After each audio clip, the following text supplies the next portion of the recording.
Well, hello everyone, and welcome to the plot tour at the end of October. And it's all looking a little bit battered and autumnal at the moment. And the rhubarb, I've just been pulling away some of the dead heads. Gonna get it ready for next year. And the marigolds, they're sort of still going, but they don't really like the wet weather. It's just the flowers just turn to mush. And the taberry's got its next year's growth established. Not as much as I was hoping, only really about as much as we had for this year. And we haven't had a frost yet, as is visible by the flowers. Foxgloves are doing quite well. The wallflowers, rather, they're going to be moving over to where the marigolds were.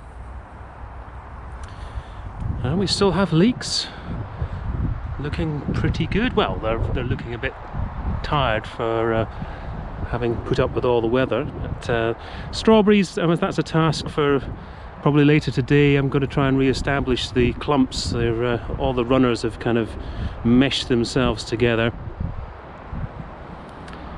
And the bean wigwams are down. And this bed is fully in shade at the moment. This is one of the problems with this one. We made the mistake of putting winter broad beans in here one year, and they didn't really get to their true potential because of the shading. So the blackcurrants and the gooseberries, they're just dying down. I need to look up when it is I'm supposed to prune those.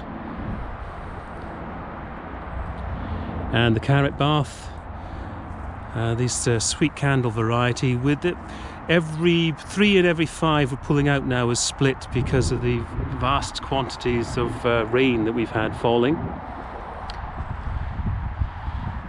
And the blueberries are getting their autumnal colour. They're also starting to show the wind direction. They're sort of pushing over to the right there because of the sort of southwest wind we tend to get on the plot.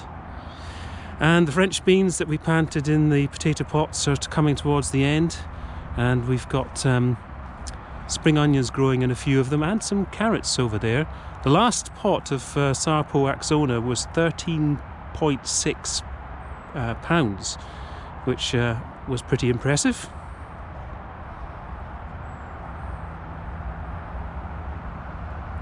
So this is a guavan berry plant that I've acquired. It's another one of these ericaceous ones. I noticed that if anyone watches Cookie's Devon allotment, he's got some of those in his I think it's a greenhouse or is it polytunnel, one of those. Okay, so the last of the courgette plants in this bed has been chopped up, and its residues just left. We've got some beetroot there, and we've been having the same problem that was it Monty Don that mentioned it? I can't remember. I think it was in Gardener's World, where some of the beetroot have been, the bolt hardy, been very top heavy with hardly any beet to it. So I don't know whether the seed is having issues, but we're going to move to a different variety next year. So this is the garlic bed, and we have had signs of life. In fact, yeah, we can see here, this is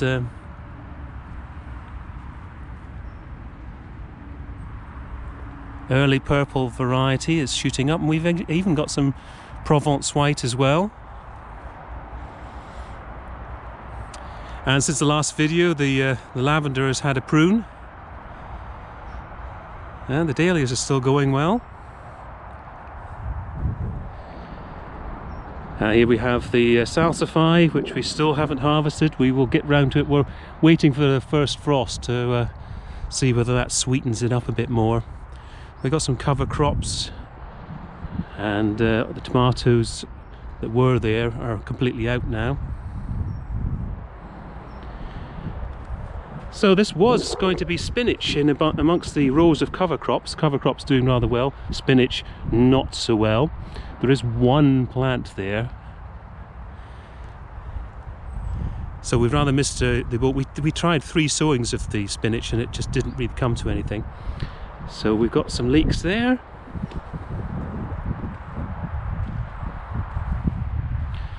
And right, we come to the cabbage.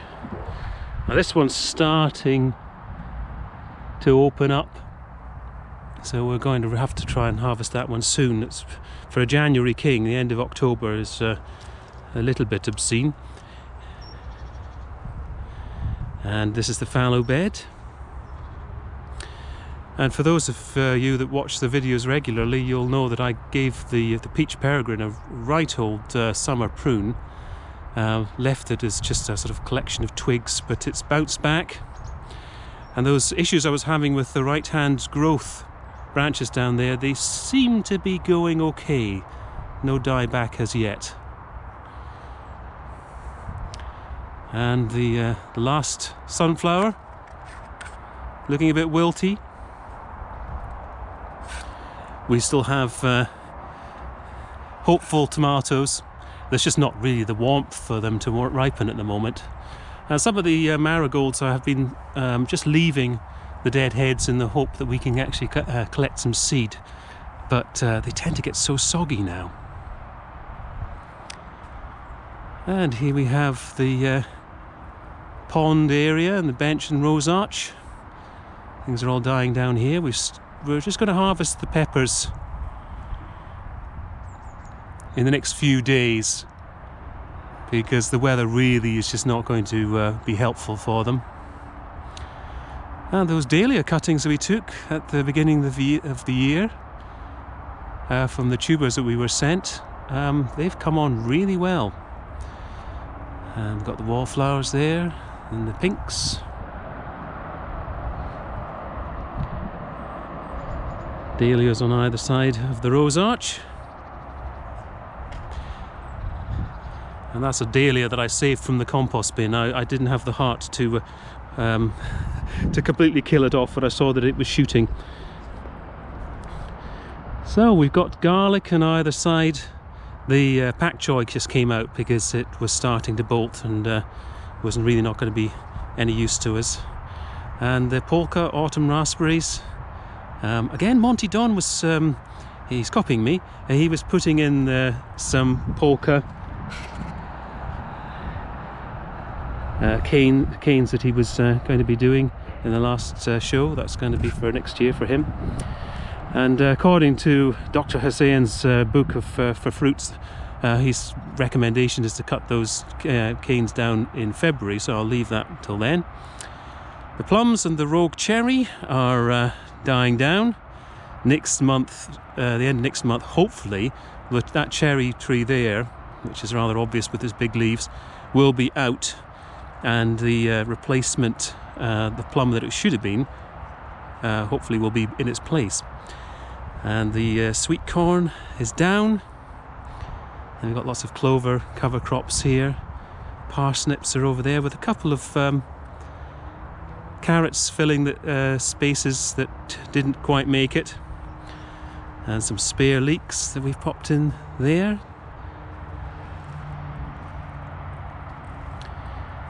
We got a mishmash bed here of lettuce that got pecked by the pigeons before we remembered to cover it up again. Some kohlrabi, that's pretty much come to the end of its season. I'm not sure we'll harvest those. There might be one that's just about harvestable. The turnips are just serving a purpose as a cover crop at the moment. More peppers, marigolds, and bolted lettuce. We won't be collecting seeds from these. They didn't have, they didn't get that little feathery tops on them that I think are required for ultimately producing seed. They just got too wet. And more cover crops with the last remaining red cabbage. No sign of that one splitting yet, I don't think, so just as well, because we might have to eat the January King one first. And the orchard bed is looking nice. We've still got one courgette plant down here, which has got a courgette that I think I'll be picking later today. We've got some mustard, that's doing rather well. And because it's going to be in the thumbnail, I'll show you what it actually looks like. This is the Bilbao dahlia, which really was absolutely pathetic. And I say this was bought at the same time, put in at the same time as the Otto's Thrill and the Cafe au lait that are over there and doing really well, and the Lavender Perfection, which is a fantastic little clumping one. It was supposed to be a bit bigger than that, but I'm quite pleased with it. I will give Bilbao another chance next year if the tuber survives the winter. So that's a Glencoe raspberry. That's the one that's going to be moving into the orchard bed next year. I'll build a little obelisk for it.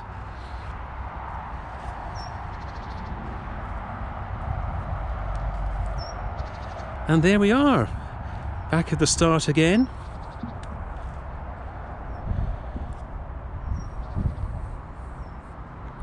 Trying not to tip over as I go backwards. So I hope everybody's keeping well, and I will see you in the next video.